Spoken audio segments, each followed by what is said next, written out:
Hey, yo, what's going on, guys? It's me, Shoutout here, and I did a vote, and the vote came back with only 2 votes, and it was a tie. So thank you for those 2 people that decided to vote. So I decided to break the tie myself, and the options were either Narset Control or Bloodbraid Moon. And as you can see, clearly this is not my Narset Control deck, this is Bloodbraid Moon. This is a variant of the Temur Breach decks, just with the additional, other weird, wacky, fun stuff. This deck is by no means supposed to be compared to competitiveness, just deck's fun, I guess you could say. The deck is fun. Personally, I'm not huge on the, Blood Moon through the Breach decks. I played a blue-red variant, and I wasn't a huge fan of it. But anyways, this list I made on my own over the course of like a day, I think, and I made a few changes before this video. Originally, this deck was planned out to actually just be green-red, but I decided to splash blue a little bit in for reasons that are hopefully obvious. So for lands, you got your 3 breeding pools, tons of basics, obviously, because of Blood Moon. So you got 3 forests, 3 islands, a mountain, 3 misty rainforests, 3 scalding tarns, 2 steam vents, and 3 stomping grounds. I put heavy emphasis on basic lands for multiple reasons. One reason being Blood Moon sucks. Reason number 2 being Field of Ruin and Ghost Quarter and Tech Edge and all that land destruction stuff, and now Assassin's Trophy, all that exists now. So you're gonna need something like that for sure. So I put very, very heavy emphasis on basic lands in the mana base. So a lot of basics, 7 basics to be exact. That's, I think, the second most amount of basics I've put in a multicolor deck. Narset Control wins by, I think Narset Control is 8 basics. But moving on. For 1-drops, we got Opt, 1 copy of Spell Snare, and a Bolt, or some bolts. Not a bolt, but some bolts. Just, removal, card draw, and a Spell Snare. You never know, especially on the play. Spell Snare is pretty good. On the draw, even, Spell Snare is just a pretty versatile card, if you ask me. One of the changes I did make, I took out Spell Pierce for Spell Snare. Let me know down in the comments if you agree or not. I personally think Spell Snare is a bit better, especially against Assassin's Trophy is a thing, and all that fun stuff. And I took out Serum Visions for Opt, for obvious reasons. Don't even try arguing with me for that, because you're going to lose that argument. I'm sorry. Opt is better than Serum Visions. If you're playing Delver, play Serum Visions. If not, play Opt, or both, or I don't care. Play all the card draw. The more cards, the better, right? For 2-drops, got 3 copies of Atarka's Command, which for those of you that don't remember what Atarka's Command does, or just know what it does, here it is. You choose 2, it's an instant speed, and the Gruul colors. Opponents can't gain life this turn, 3 damage to each opponent, so basically it could turn into a Skull Crack. Land from your hand to the battlefield, which is a very good turn too, especially if you do it on your opponent's turn while they're tapped out. You can go Atarka's Command, put a land in play, Bolt or Opt or something like that. Or you can do what I've seen a few people do. They would Atarka's Command, put a fetch land into play, and then they'll fetch for a land just to be an a-hole. They'll do that. What was the other option? Oh, yeah, creatures control get 1/1 in reach.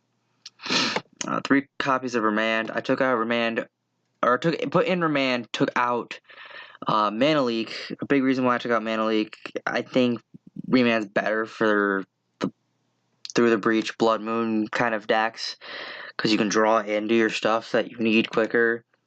And Mana Leak overall, Remand is basically Mana Leak, but you get to draw a card. in a lot of situations, and I think drawing that card is better than, alright, counters you pay 3, cool, then just pay 3.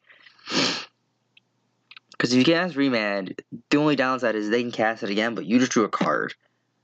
And you could have drawn the Cryptic Command or something like that, or you could have just drew, I don't know, Through the Breach or something, whatever.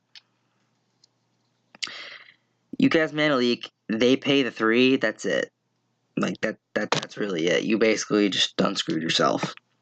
2 Snapcasters, there was 4, but then I put in Young Pyros and I had to take out 2 Snapcasters. Snapcaster overall just isn't... I don't think Snapcaster is necessarily a 100% like, you know, you need in this kind of deck, so I only put in 2. And Snapcaster's only real targets are Bolt Opt and Target's Command and Remand. You're never going to go Snap Through the Breach. If you're going Snap Through the Breach, you're desperate, and you're probably losing if you're going Snap Through the Breach. I'm just saying. You are probably losing. And I don't count Cryptic Command, because if you have a Blood Moon in play, you're not going Snap Cryptic. It's just not happening. It's actually impossible. And of course, 4 Pyros. Pyros, you know, of course, because, you know, Opt, Bolt, Command, Breach. You're going to have tokens. Spell Snare, another one. You're going to have tokens, and that's basically your backup plan. 3 copies of Blood Moon in the main with 1 on the board. I only go 3 main, 1 board. Mostly because I don't feel like having 4 Blood Moons is entirely necessary, as opposed to having 4 copies of Through the Breach. Because if you have 3 copies of Through the Breach and then 3 copies of your Emrakul, which is your big plan, you know, you're supposed to go Breach, Emrakul, kill. But if you have 4 Blood Moon, 3 Breach, well, you have less of a chance to draw into your Through the Breach, which is therefore less of a chance to draw into your combo and yada yada. And I know I run 3 Emrakul and say that, but I don't think 4 Emrakul is necessary, per se, despite the fact that's a big part of the combo, because I think the Cascade helps with that a little bit, I guess. I mean, I guess you could argue that the Bloodbraid Elf Cascade helps with the Through the Breach a little bit, but Through the Breach is more versatile, because you can just, you know, be that a-hole that goes Through the Breach Snapcaster for some reason, or Through the Breach Bloodbraid Elf. Basically forcing your opponent to be like, look, you gotta counter my Through the Breach. And be like, alright, is there an Emrakul in hand? Alright, resolves. And I just mean a Bloodbraid Elf. I don't know. I'm trying to justify this in a weird way, but let me know in the comments whether you agree with me or not. 4 copies of Bloodbraid Elf. Bloodbraid Elf obviously cascade into Blood Moon, Command, Remand, Snapcaster, Pyro, all that stuff.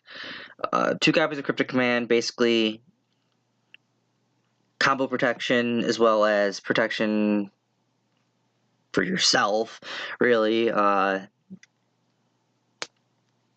you know, your opponent might cast a big spell and you might need to counter it. Like, you know, here comes Ulamog on turn 6 or turn 5. Alright, Cryptic Command. You know, Karn on turn 4. Alright, Cryptic Command. Something like that. And then 2 copies of Jace. I'm a little iffy on the 2 copies of Jace. I mean, if I had it my way 100% without having sympathy for Jace, there'd probably be a 3rd Snapcaster and a 4th Emrakul in the deck, maybe.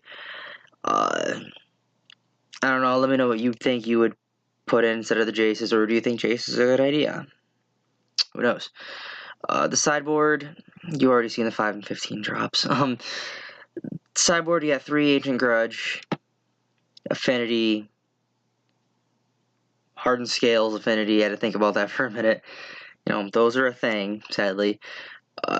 2 Angers, basically, for token-based decks that are all about small creatures, decks that are based around Young Pyro besides your own.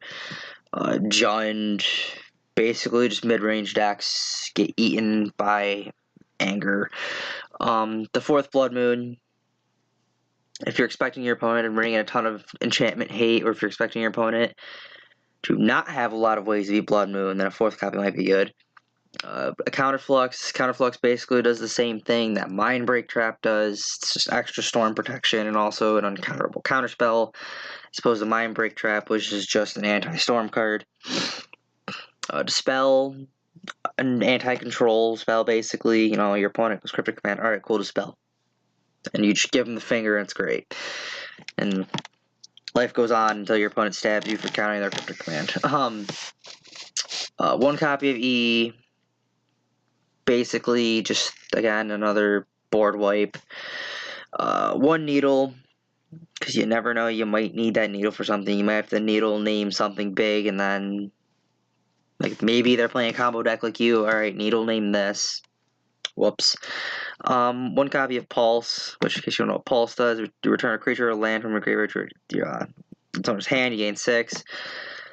And let me know if I'm wrong, but I'm pretty sure you can respond to the Emrakul trigger. I don't know why you would do this, but maybe you need the life really bad. But if I'm thinking of this correctly, which the Pulse would probably target either one of your lands or Bloodbraid Elf more than it'll target anything else. But correct me if I'm wrong, but I'm pretty sure you can respond to the Emrakul trigger by casting Pulse, targeting it. And I'm pretty sure you wouldn't get the trigger, but you'd get the life and it in your hand. You could just throw the breach at the end of your opponent's, or at the beginning of your next turn. Quote me if I'm wrong, but if I'm right, I'm playing this deck. 2 copies of Spreading Seas, basically keep your opponent off a color. Spreading Seas is also really, really good because it only says enchant land. So if they're playing some sort of deck that doesn't play blue, and then just, you know, they play with one of their few dual lands, alright, boom, that's an island now. You know, alright, nice Godless Shrine you got there. You're playing black-white control, boom, that's a blue land now. You know, that's basically colorless mana free now. You know, Spreading Seas is just a really good card, and you could also Spreading Seas target yourself. I mean, if you need that extra blue mana for some reason because your opponent's taxing your lands like crazy and you really, really, really need that blue mana, well, alright, you have a Blood Moon in play. Oh no, I need blue mana. Alright, Spreading Seas targeting one of my lands that turn into mountains. I think that's how it works, right? Maybe? I don't know. I don't play Spreading Seas, as you can tell. As a matter of fact, I don't play this deck at all. I played a blue-red variant, and it didn't play Spreading Seas. Not a single copy of Spreading Seas was in the deck, and I was yelled at for not playing Spreading Seas. But I even told everyone, I'm like, I'm not playing Spreading Seas because I didn't make this list. Like, I didn't make the list. I got it off the internet. I want to try it out. It looks cool. I played it a couple times, hated it. Absolutely hated it. Probably because I didn't play Spreading Seas. But anyways, that's Temur Bloodbraid Moon, that's what I called it, right? Yeah, I called it Bloodbraid Moon. That's Bloodbraid Moon. If you liked it, leave a like, leave a comment down below. Tell me what you think, what you would change, what you would put in, take out. Sub if you want more crazy MTG or gaming content. And I will see you all tomorrow. I say tomorrow, but it's gonna end up being like Sunday. See you next video. We'll put it that way.